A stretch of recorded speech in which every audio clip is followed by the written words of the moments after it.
Welcome to the Rock and Roll Gutter Podcast.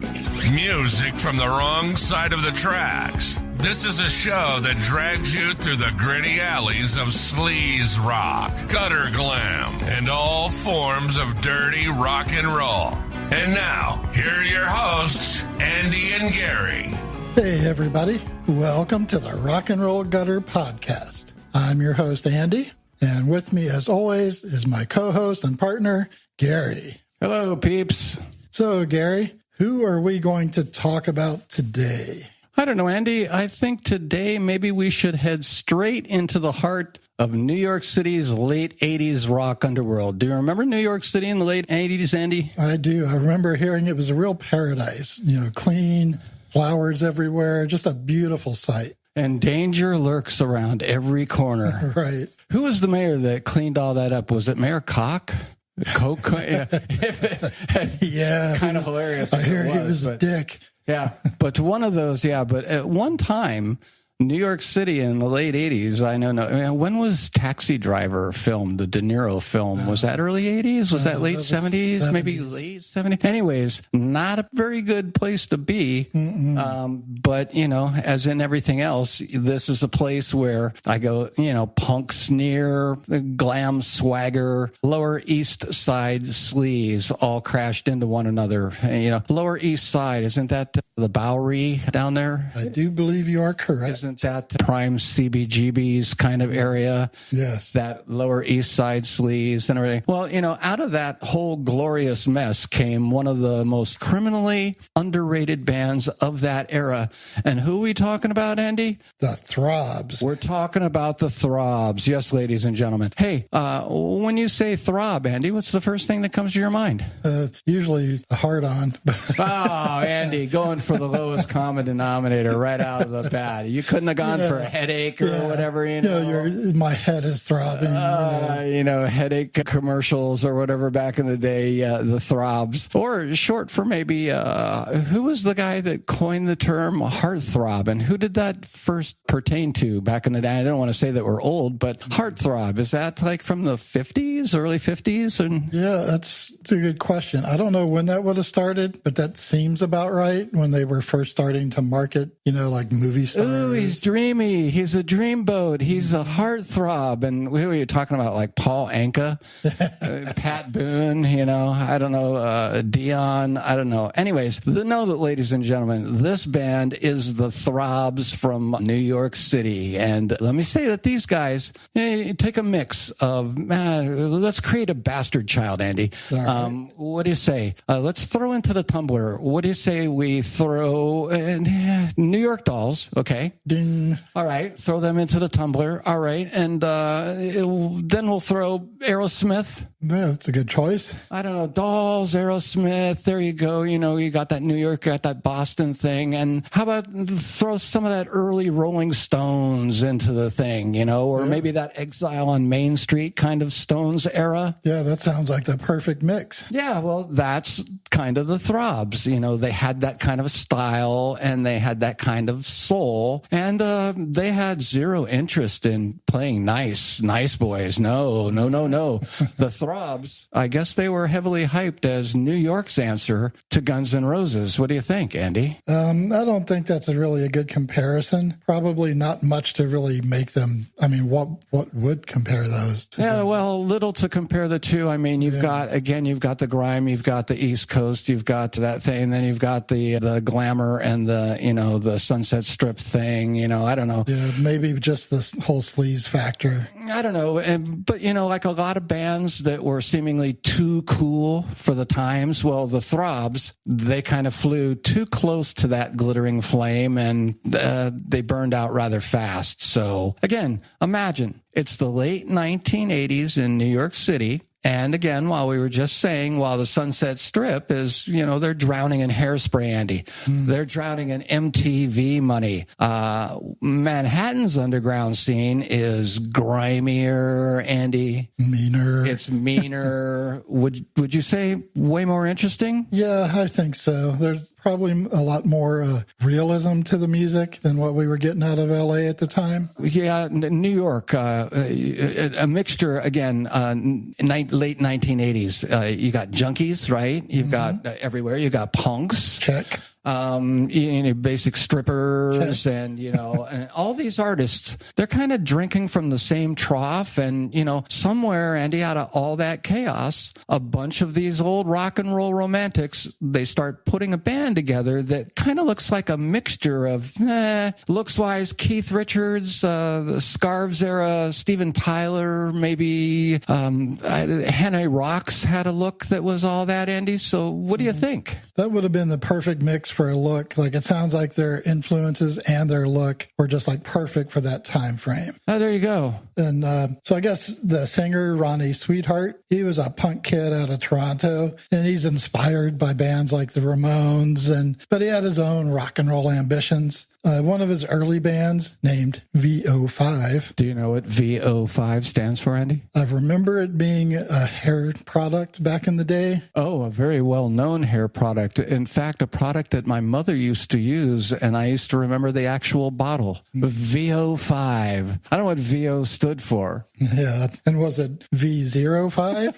Or was it VO as an orange? Well, that band was named VO5, okay. Yeah. And get this. It actually included future Skid Row vocalist Sebastian Bach. Ah, Sebastian, early days. Yeah. So Ronnie originally forms various versions of the Throbs up in Toronto. I think he said they had an EP that got put out and had a little bit of airplay on college radio. So tiny little taste of success. But it was not until a fateful trip to New York City the Throbs would actually be born. So Ronnie, he's hanging out at the Limelight Club, which he says was for a Johnny Thunders show. Johnny gets around. He does. And he meets Danny Nordahl, who's a streetwise bassist that kind of has a nose for trouble. He's been around a little bit, playing in New York's underground scene. He was even part of, Stiv Bators and the Evil Boys. He was part of that band for a while. No kidding. Yeah. And later on, Danny would be known for playing in bands like Faster Pussycat and Moto Christ. But that's another story for another episode, or from another episode. Yeah, go look at our Faster Pussycat entries for more on Danny Nordahl. And I will say, that is one cool motherfucker on stage. I tell you what.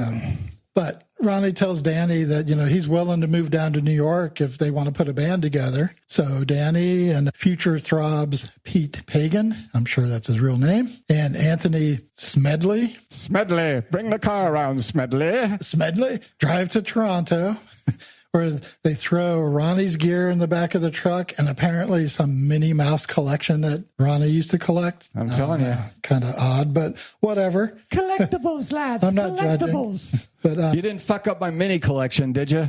Well, we broke one of the figurines. Damn it, I hate it when that happens. So they head back to New York and, they're going to make rock and roll history, like every band that heads to New York. We're going to be huge in Japan, lads.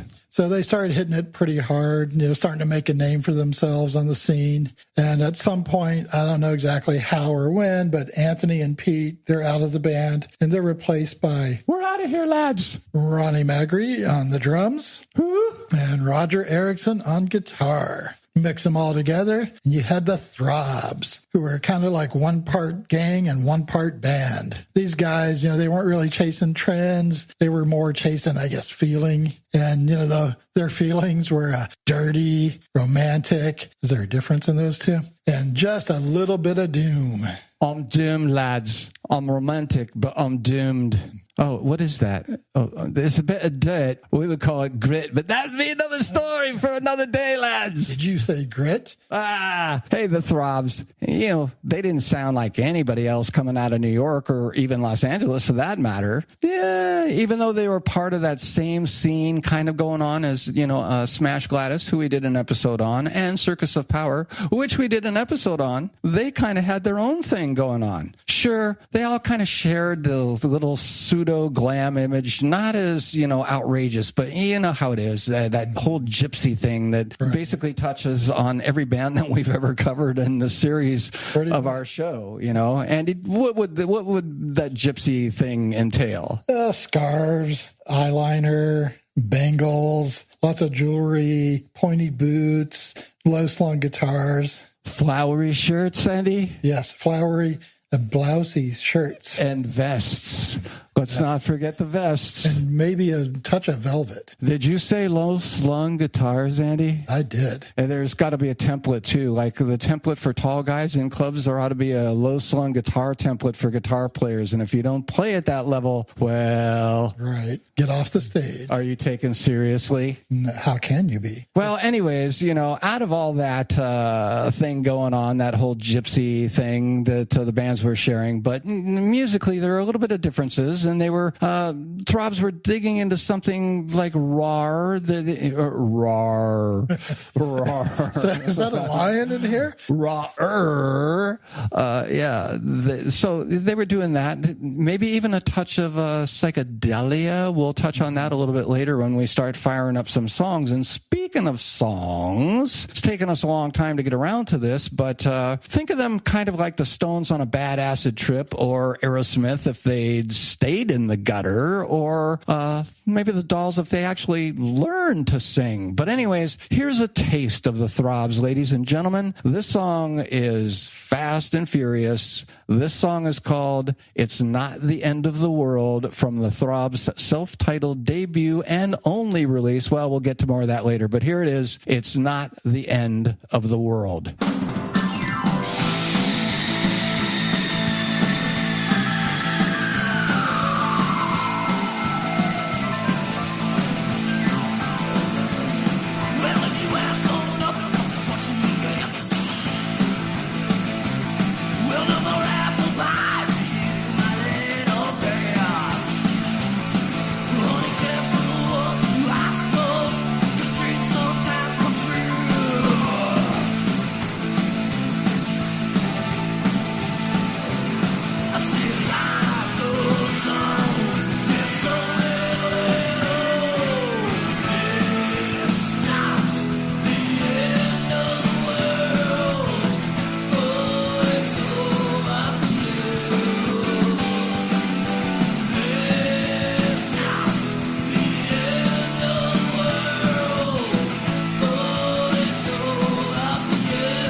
So here's the setup. The Throbs, this band, the New York gutter glam misfits, they somehow get signed to Geffen Records in 1988. And Andy, do you know anything about that signing? I know just like one thing. Please. They, on the strength of 3 live shows, 3. No demo tape, no press kit, they get signed to Geffen Records. What? Yeah, that's got to be some kind of land speed record, right? Well, tell me more about that, Andy. You mean they're signed to the same label that has Guns N' Roses, Aerosmith, and Nirvana? Oh, boy. Yeah, sounds like a dream, right? So Geffen gives them the big shot, and even better, they somehow get Bob Ezrin to produce the record. Bob Ezrin? Yeah, that Bob Ezrin. Bob Ezrin? The guy who produced Pink Floyd's The Wall. Ching Ching. Alice Cooper's Welcome to My Nightmare. Ching Ching. And Kiss Destroyer.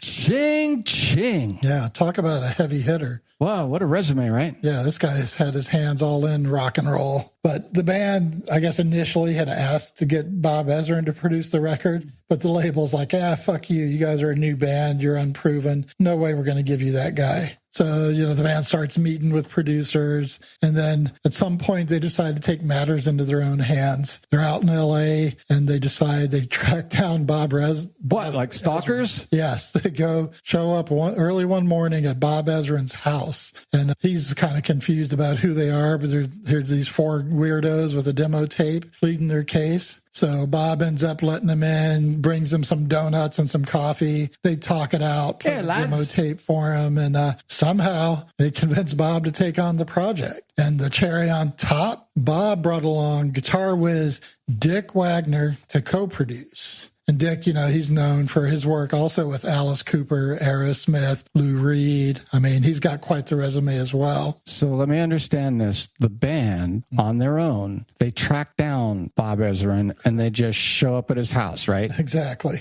And they're trying to plead their case, right? Exactly. I think the Manson gang showed up at what they thought was Terry Melcher, record producer's house, and they, I guess, pleaded their case as well, Andy. So that took a little different turn. Well, it's more than donuts and coffee, I'm just going to say, but at least he agreed. What choice did he have? You showed up at my house. I guess I'm going to take on this project. So there you go. And they said that, I guess Bob told them that he'll call the label and sort it out because they weren't sure the label would pay him. So a couple days later, their label rep calls up and goes, guess what? We got you Bob Ezrin to produce your album. Like they're taking all the credit for it. Ching, ching.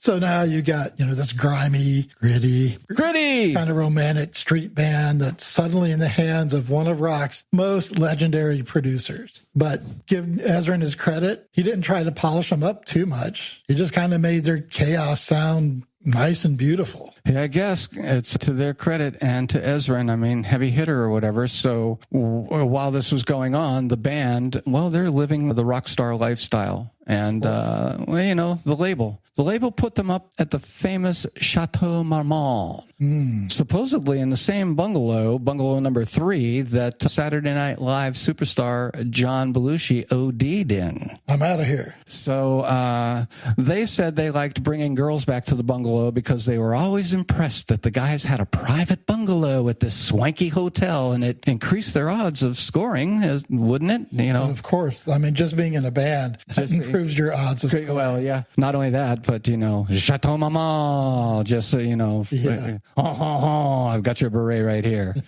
Later on, though, the band moved to the Sunset Hyatt, or the Riot House, and while there was a chance encounter results in kind of genuine rock and roll legend playing on the band's album kind of a thing. Well, Danny and Ronnie, who do they meet?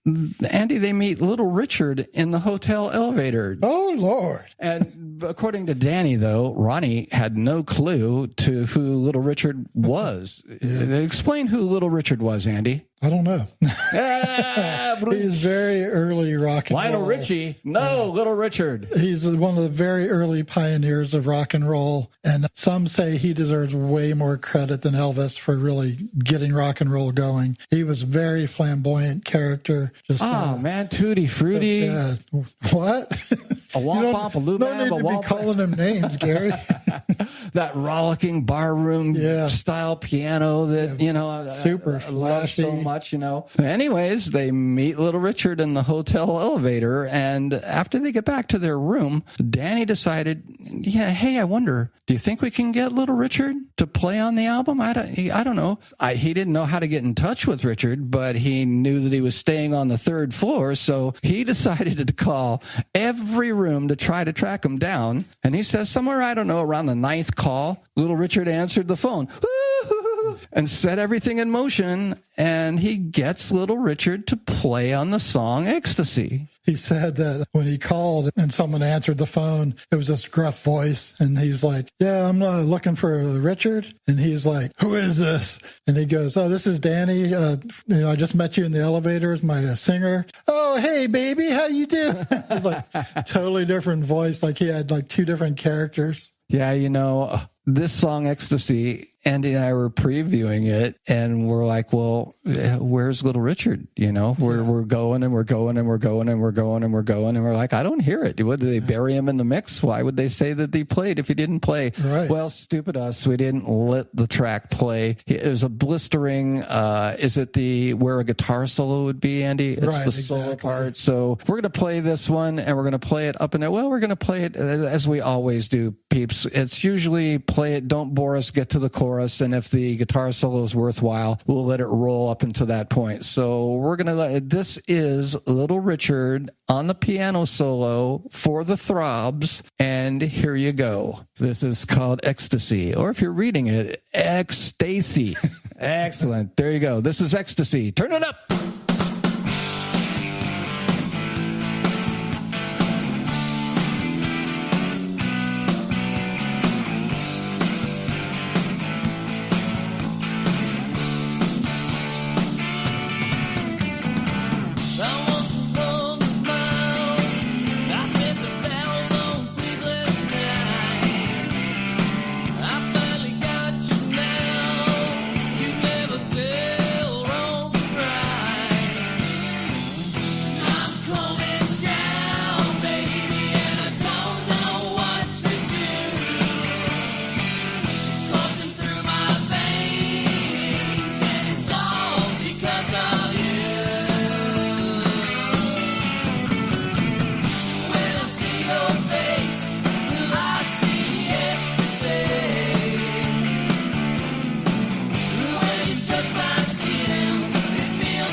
So let's talk about one of the greatest whoops moments in rock and roll history. Whoops. And of course, it has to happen to the Throbs because, of course it does. Of course it did. So bassist Danny Nordahl, he's not exactly your typical corporate rock guy. And, while other bands, like they're trying to schmooze the suits at Geffen Records, make a good impression. Danny was, robbing them. I'm stealing, lad. So he'd sneak into the label offices, grab stacks of promo CDs, go and sell them so he'd have money for drugs. And, that was just a normal Tuesday for Danny. But this one particular day, Danny gets a better idea. He's sitting in David Geffen's actual office. David Geffen? Yes, the David Geffen. he's sitting there getting high because someone told him not to get high in David's office. But, why wouldn't you just do that anyhow? I'll show him. Right. And while he's stoned, he spots this tape on the table labeled New Aerosmith. Is that anything different from the old Aerosmith, Andy? At this point, yes. This is when they were sort of taking a transition. But what gender? Yeah, this was a brand new Aerosmith, as in the Pump album. Well, that would explain Steven Tyler looking like a grandmother. Exactly. This album, had not even been released yet. So naturally, Danny, master criminal, decides he's going to bootleg this and sell it before it comes out. So he goes over to the DAT recorder, pops a blank cassette on one side, pops the Aerosmith cassette on the other side, starts copying the master tape. So what's the problem? He reversed the tapes. So he was recording over the DAT tape of Aerosmith's new album. So instead of copying it, he's recording over it? Exactly. Lord have mercy. Half the master for Pump just gone, wiped out, vaporized, you could say, in a haze of weed, smoke, and maybe some poor judgment. Oh, Lord. But Danny swears it was only the first song and a half. Only. I guess Geffen didn't find that very reassuring. Only the first song and a half. So the next day, the Throbs get this phone call, "Get the hell up here now." So they march into the label offices, ready to get chewed out. And drummer Ronnie, he decides to make an entrance. He pulls a block of Swiss cheese from his pocket. Yeah, he'd gone out and bought it just for this. Slams it down on the secretary's desk and yells, "You're a rat!" Just cheese on the desk. Yeah, but I guess Danny and him figured she was the only one that saw what happened, so she had to be the rat. Oh, man. So Danny's sitting there in the corner like a kid waiting to go in the principal's office, sweating bullets. And he looks over, and guess who's sitting next to him? Kurt Cobain. Who? Yeah, exactly. Kurt Cobain? That Kurt Cobain. Okay. And Kurt's like, "Man, I'm in trouble. I got caught selling some CDs." I guess that went around back then, huh? I guess so. It's like, well, you need to feed that drug habit somehow. It ain't going to feed itself. Danny shrugs and goes, "Yeah, I raised half of Aerosmith's new album and stole David Geffen's stereo." And he says Kurt just stares at him and goes, "Holy shit." Yeah, beat that, Kurt. Could you imagine, though, not only doing that, but, I guess there's an unwritten rule. I don't know. Maybe I'm wrong on this, but I've read a few things that if you are a recording artist and you go to the label, that any product that they have, because you're a recording artist, is kind of free blanc to you. Mm-hmm. But I guess obviously you can misuse that, right. And you're taking many stacks of promo CDs to sell them on the streets to get, drug money or whatever, I guess. But what a perk that would be, right? Right. You just roll in, I want one of these, 2 of these, 3 of these, 1 of those. Exactly. I don't know. I guess after several delays, though, the album, which is titled, kids, The Language of Thieves and Vagabonds, when that album finally gets dropped and released in 1991, Andy. Wow. Doesn't that seem so far away? So very long ago. Well, believe it or not, though, when it finally does get released, the critics, they actually kind of dug it. So that's unusual. When you listen to that 91 debut of The Language of Thieves and Vagabonds, you can kind of, just feel the grime kind of the Lower East Side all over it, You feel dirty listening to it? Yeah, songs like Underground and Ecstasy are equal parts swagger and heartbreak. We'll get to Underground a little bit later, but, it's kind of like somebody staggering home at 4 a.m., mascara smeared, and you're still humming the chorus, and, hey, the song Come Down, Sister, that track alone, Andy, it should have made them stars. Yeah, that is a fantastic song. Well, I don't know, Andy. What do you say? That one's like what? Pure sleaze heaven? Yeah, oh yeah, definitely. You got dirty riffs, kind of rough vocals, and it's just the sound of every broken heart and the Bowery, maybe. Yeah, I'm telling you. So, hey, we're going to play that for you right now. This is from the Throbs, self-titled album. This song is Come Down, Sister.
I guess this album was reviewed, and the writer, her name is Janice Garza, and in February of 1991, she lays out a pretty good description of this album, and this is quoting her. "Nearly every good band has done its share of serious contemplation. But when the Throbs looked within their souls, they found a black void." Nice. This becomes chillingly and effectively clear on Thieves and Vagabonds, the quartet's debut album. From the first evocative strains of Underground, it's obvious that these hard rockers have mastered the art of bleak cynicism. They travel in a nighttime world devoid of morals and hope, and on aggressive numbers like Come Down Sister and Rip It Up, they react like snarling dogs that have been kicked one too many times. They haven't added many new turns to the typical bad boy image of revelry and abuse, but they're surprisingly honest about their contempt. Ocean of Love, for example, is a wide-open invitation into their I don't care anymore lifestyle. And when they slow down, as they do with the opiated Dreamin', the nastiness takes on the dreamy warmth of a vampire's kiss. And that darkly seductive quality is what's gripping about this album. So is that a good review or... Is that art poetry? Is that poetry slam? Is that, Because it sounds good on some levels, but then it sounds like kind of like there's something wrong with these guys on another level. Well, I like the black void part particularly. I like the bleak cynicism, right? I've been kicked one too many times, lad, and let me tell you, I don't care anymore. Yeah, I guess, Yeah, what are you going to do? You know the band, the Wild Hearts? Why, yes, I do, Andy. They all had the last name Wild Heart as like a tribute to the Ramones.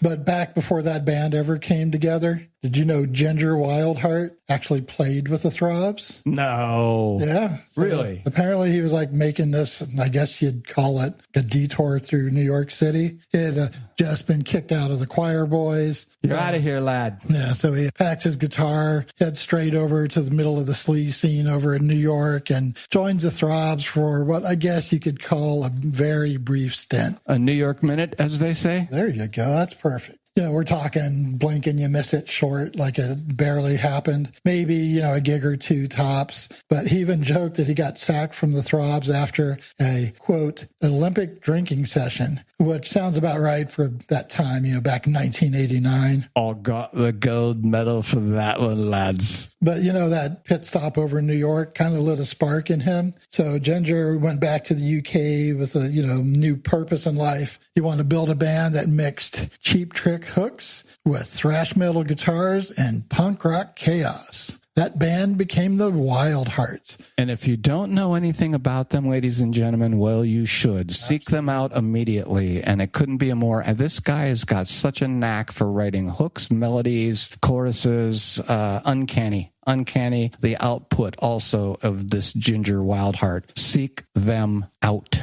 And not just the Wild Hearts, but his other projects. So many different varieties of music that this guy does. It's amazing the output he has. But yeah, so Ginger and the Throbs, turns out that rumor is totally true. Maybe just long enough to get a hangover, get some idea to get something started on his own. But yeah, he was part of the band for just a brief second. But the timing of this album release, it's brutal. Suddenly, overnight, nobody wants lipstick and leopard print anymore. The Throbs were out of the game before they even had a chance to get in. So, speaking of their album, let's listen to a bit of one of their songs. This song is called Underground. And this song moves along very nicely after, Gary. Yeah, this is kind of the song that you would do opium to, or I would imagine songs to do heroin or smack by. This has got that sitar-y, very psychedelia intro. I like the song a lot, actually. I'm just making fun. But once the song kicks in, it's even better. But we like this one a lot, and this one is called Underground by the Throbs. Here you go, lads.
I guess you could say, though, Andy, that the Throbs, they were never really built for the mainstream anyways, you know. Their songs weren't glittery party anthems, you know, the talk dirties to me, you know, these were kind of like tragic love affairs from, you know, kind of written from the backseat of a cab at 3 a.m. kind of a thing. Yeah, they're kind of like the antithesis, if that's the right word, of, say, Poison, where it was all about fun and good times. And Throbs seemed to be kind of the opposite end of that spectrum. You know, I don't know. Probably it's that whole East Coast thing. Again, you know, the land of sunshine and bikinis and girls in great weather, as opposed to, oh my God, I'm going to freeze to death out of here, and a more hardened attitude, I guess. Mm-hmm. So, you know, a lot bleak weather meets bleak outlook. But I don't know. Even the lead singer, Sweetheart, which, what a name, you know. Yeah. You know, to be like, I'm in a death metal band. What's your name? Yeah, Sweetheart. He wasn't some kind of, you know, back in the day, spandex front man, you know. He was more of this strange, kind of magnetic figure with kind of like this 1,000-yard stare that could cut through smoke. He sang kind of like he was bleeding something out of his chest, you know. And their live shows, Andy, I guess people say that they were unhinged, that they were borderline sexy and a little bit dangerous in a way, you know. Well, that sounds like a promising thing.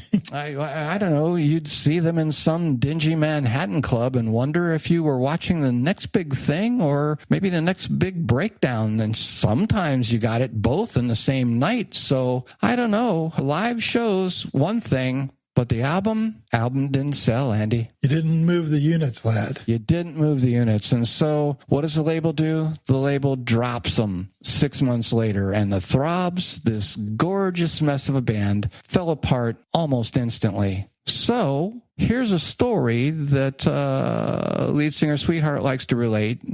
I guess the Throbs, they're on tour. They're out in Arizona, where Andy and I reside. They're sweaty. They're half broke. They're living just on basically eyeliner and attitude. Oh, that's a good food group. I'm telling you, you stay thin, don't you? You do. Eating eyeliner? No, I'm eating my attitude. What? No. What?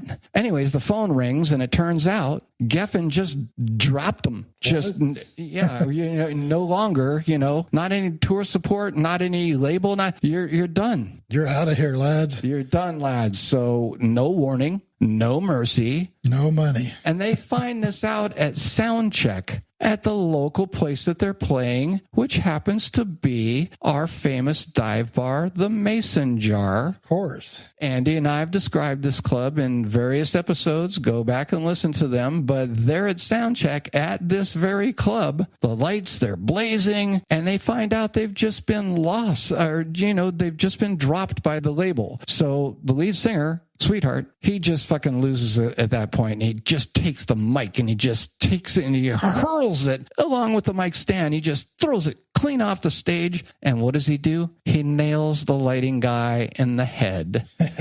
Total accident, but still not exactly a feel-good moment. It happened right in our local club right here. So, what do? Do they crawl home and they cry? Hell no. They hit the road again on what they called that time the Desperation Tour, sneaking back into the same clubs, pretending that they weren't just dropped. Pure rock and roll denial, baby. We're loud, we're broke and defiant. That's the only way to know we know. If we're going down swinging. But even denials got an expiration date, and after a few more weeks of just scraping by, the band starts splintering as they always do. They change drummers because apparently, Andy, drummer joke here, they're a dime a dozen. That's what I hear. How many is that in a dozen? 10? Drummer math? Yeah. I don't know. They change drummers. They limp through a few more live shows. And then with the ultimate gut punch, the singer finds out that they've booked a gig in New York, but with a new frontman. Get out of here. Nobody told him. You're not even in the band anymore. Wow. That takes some balls. So he walks into the club. He walks right up to the stage. He takes a dollar bill and he stuffs it in the new guy's pants. You're going to need this. That's what he told him. And that was it. Curtain drop, mic drop, his band, his name, gone in just one sleazy New York night. That's one horrible way to handle a replacement singer. Yeah, I'm showing up for the gig and there's somebody else standing at the front of the microphone. It's like, hello? Who's this guy? Hello? Well, what happened then, Andy? Well, after the crash, the band kind of scattered. Danny Nordell, he went west and ends up joining Faster Pussycat at some point. I think he first started playing in Tammy Down's Newly Deads, and then that just all transitioned into Faster Pussycat. But, he was still doing gutter rock, so he's in the right place. Roger Erickson, he ends up popping up in Smash Gladys, and then a few other LA acts. But Sweetheart just kind of disappears for a while, just like a ghost, from the underworld. He's just gone. I think Roger Erickson is actually on that Smash Gladys album, that Social Intercourse album. Yeah, I can't remember if it's him or if he came in later with Art Lewis. I don't know, but people listening, that was one of our very first seasons, one of our first 5, maybe the 3rd episode that we did was on Smash Gladys. So. Season 1, episode 2. Well, there you go. Yeah, very beginning, very early days for us. Okay, so what happened after that? So in 2014, we're going to move forward quite a bit here, another Throbs album somehow sees the light of day. But there's a problem with this album because it really wasn't a Throbs album. So you see what happened was after Sweetheart and Magri leave the band, Erickson and Nordell, they carried on with a vocalist named Johnny Tingle and a drummer named Scott Harris. And this time they called the band The Vibes, Vibes. The Vibes. Yes. And according to Sweetheart, that second Throbs album is actually a Vibes album But for some reason, Erickson released it under the name The Throbs, and I believe put Ronnie's name on there as well. I guess figures, maybe that would help sell a few albums, but I'm not sure what exactly the excuse was there. But it's, according to Ronnie, not a true Throbs record. Both Andy and I were listening to or viewing a podcast called on YouTube, Waste Some Time with Jason Green, and he's got Ronnie on for an extensive interview. And Ronnie says straight out that he has nothing to do with that album whatsoever and disavows it, and says, again, as Andy said, it's not really a true Throbs record in any way, shape, or form, because after the Throbs blew apart, well, things got even kind of messier. In that 2014, that other Throbs album was titled Seconds, and that saw the light of day, but only one problem. Again, this wasn't really a Throbs album. The rest of the band had started up again under a new name, The Vibes, as we discussed, but when the album dropped, whose name is on it? It's the old singers. Who? He never approved it, never even knew it was coming out. Turns out that he'd sung on some early demos, and somebody thought that maybe slapping his name on the record might sell a few extra copies. Total blindside. And this was produced by Dick Wagner, and allegedly it was Roger's idea. And yeah, it left a bad taste. Ronnie says, why hang on to the coattails of the Throbs if it's not really the Throbs? So what we're going to do is we're going to let you, the audience, decide which you like better. So we're going to play both versions, about a minute and a half of each one. We're going to play the Vibes version first, and then we're going to follow with the Throbs version first. Or second, I should say. And the song, Andy? Mudslide. Thank you very much. Give it a listen.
caught in a mudslide.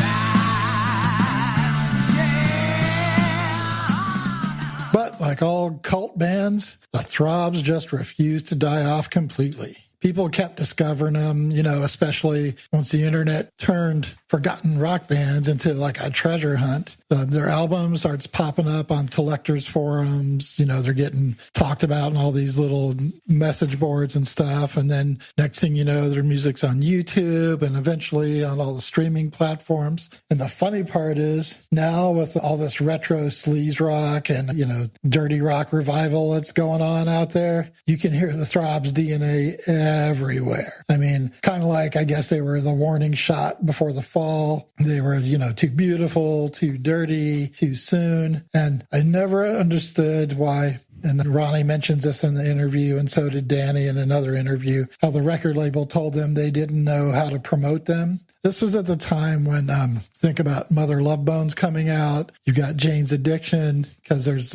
bands that kind of straddle that line between, the rock and alternative world. All of this was like kind of paving the way. So if you can promote Mother Love Bone, and especially if you can promote Jane's Addiction, how can you not promote the Throbs? I don't know, Andy. Maybe because the Throbs were never really supposed to make it big, I guess, But maybe they were supposed to matter in the big picture, Right. Back going back to that late New York street scene and everything, that was kind of like the sound of a city back then that didn't sleep. That just, you burned itself out, but you looked damn good while you were doing it. You never needed proof that rock and roll isn't about fame. It's about feeling. To go ahead and say that again, just throw on the song Ecstasy and let that bleed through your speakers. And I think that's going to wrap up what we've got to say on this episode of the Throbs and the Rock and Roll Gutter podcast. And as usual, I'm going to let the creator, Andy, have the last word. What do you want to tell the people, Andy? Thanks for joining us, everybody. We appreciate you being here with us. Please give us a like and a follow on our social media. Check out our website. Send us a message if you want us to cover a band for you. And as always, stay trashy, my friends.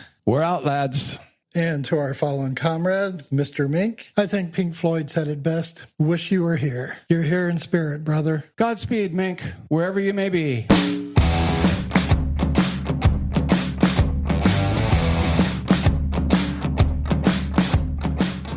You've been listening to the Rock and Roll Gutter podcast. We hope you enjoyed our deep dive into the dirty world of rock and roll.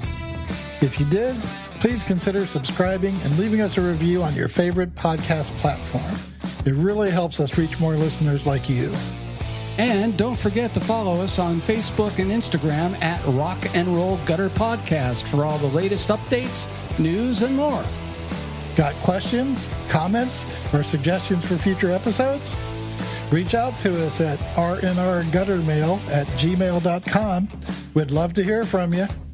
So join us again next time for another wild ride through the raw and gritty side of rock and roll. So until then, keep it trashy.